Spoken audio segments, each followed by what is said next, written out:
हाय, आज आम्ही चाललो होतो फिरायला. कुठे ते कळेलच. मग काय लगेचच आवरलं वगैरे आणि प्रवासाला सुरुवात केली. मस्त गाडीमध्ये गाणी लावून पिल्लू आणि मी प्रवासाची मज्जा घेत होतो.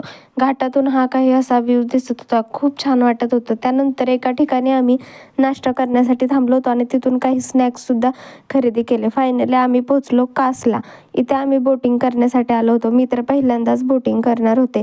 त्याच्यामुळे खूप जास्त भीती वाटत होती. सगळेजण बोटिंगसाठी तयार झाले आणि त्यानंतर लगेचच पाण्यात उतरलो. मग काय, आधी तर खूप भीती वाटली, त्यानंतर काहीच नाही. खूप मज्जा यायला लागली. खूप छान वाटत होतं.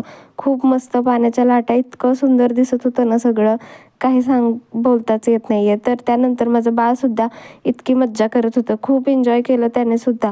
पण खूप जास्त भीतीसुद्धा वाटत होती आणि सगळ्यात जास्त तर माऊस घाबरली होती बाळाची.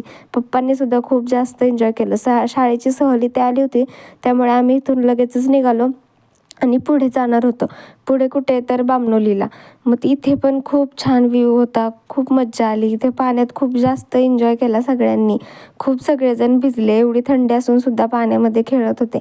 मग इथे माऊने बाळाला जेवायला घातलं आणि त्यानंतर लगेचच आमचं सुद्धा जेवण आलं. मग काय, छान जेवण करून घेतलं. जेवण खूप टेस्टी होतं. त्यानंतर इथे सनसेटचा व्ह्यू बघितला. खूप सुंदर दिसत होता. असं वाटत होतं इथून जाऊच नये, इथेच थांबावं. पण काय करणार, अंधार पडत आलं, त्यामुळे लगेचच परतीचा प्रवास चालू केला आणि घरी